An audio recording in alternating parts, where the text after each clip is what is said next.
What's going on, everybody? Sparks Comics here, ready to bring you guys another Sparks Notes comic review.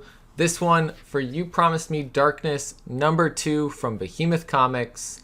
Stay tuned for that, but first, as always, if you haven't already, please hit the subscribe button, hit the notification bell so you'll know when I drop new content, and drop a like on this video and comment below. Let me know what you think of You Promised Me Darkness #2.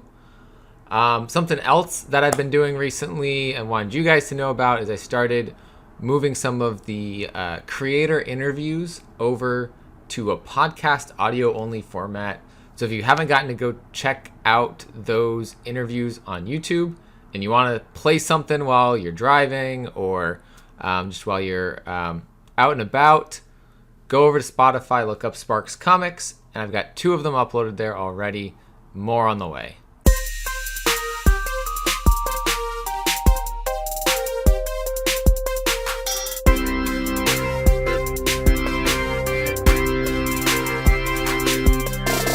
Welcome back, everybody.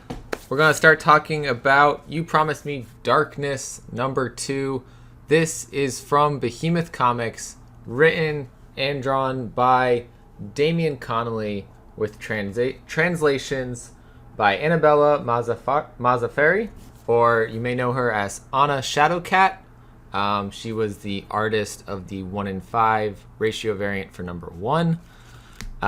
So this is the cover A here with the anti-everything on it. We have a cover B here, which I'm not sure the name of this character yet. They do appear in this. And then I believe this is Diva on cover C, the pink cover. And let's just dive into this. Lots of good things happen in this issue. We see some progression of the story and where Nuria and Cordelia went to grab Yuko and Sebastian and bring them to the refugee sanctuary of all the people who have gotten these powers from the comet.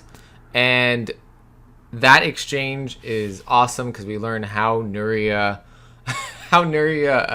creates portals to teleport, and this is probably one of the funniest panels. If I can find it real quick, we get Nuria, who's the cat, was human, got powers from the comet, became a cat. Nuria has a hairball, and the hairball is what teleports them. I thought that was great. I love the this right up here too.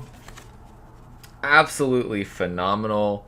And we get the aftermath of Cordelia from last issue. She went and had her tentacle arms come out and attacked the minions of the anti-everything, and she forgot that when she does that it rips through her clothes. So now Cordelia is walking around naked. And they when they end up teleporting back, they teleport into the middle of the cafeteria of the sanctuary, so that it leads to a little bit of a interesting situation. We see a little bit more of Sage. Sage comes back. Yikes. Sage is talking to Yuko and Sebastian, trying to convince them why they should be there and stay and all that. And the anti-everything is seemingly recruiting for his army. So a little bit of a summary of some pieces of the plot there. The anti-everything is gearing up for the upcoming apocalypse and release of the song. And if you read the deleted scenes, which I thought that was a pretty cool touch there, seems that maybe he's responsible for that coming about. Definitely has some sort of hand in that. And I'm so excited to see what happens next. There's 13 days left until the end of the world. And what happens in those 13 days with these interesting, uniquely powered individuals is going to be such a cool story to read over the next couple issues.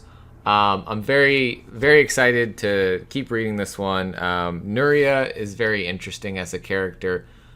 Cordelia, seemingly, there's something in deleted scenes I'm not going to go too much into, but there's a little bit more to her story, I think, than just, person who goes out there, shoots out tentacles and fights the bad guy. She's got a lot more depth to her. And Yuko and Sebastian and their relationship as brother and sister, it's going to be something I think we get a little bit more of as we go. But these characters and their different powers, to me, is what is making the story very interesting. And I still like the idea that a certain song by a certain South Korean artist is what triggers the apocalypse because everyone's mindlessly dancing along to it. And I love that Nuria, even though Nuria is a human in cat form, still meows and says it's probably an OCD thing. So there's a lot of cool things there. Again, the art, this black and white dark art, is fantastic. We get lots of shadow work. We get really good use of that black and white art. So this is phenomenal. Yeah, you guys know I loved issue number 1.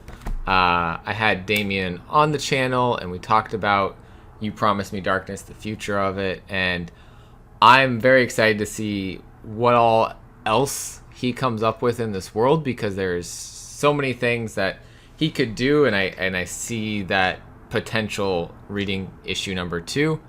But yeah, this is a very fun, uniquely developed superpower story in a world with an impending apocalypse and very interesting characters. So highly recommend picking up You Promised Me Darkness number 2. The series continues very strong. Nothing let up from issue number 1. So pick it up. Keep on reading this. I see this story going big places and into future series that I know Damian's already thinking about. So go pick it up, read it, and let me know what you think in the comments below. Thanks everybody for watching. As always, collect what you love. I'll see you guys next time.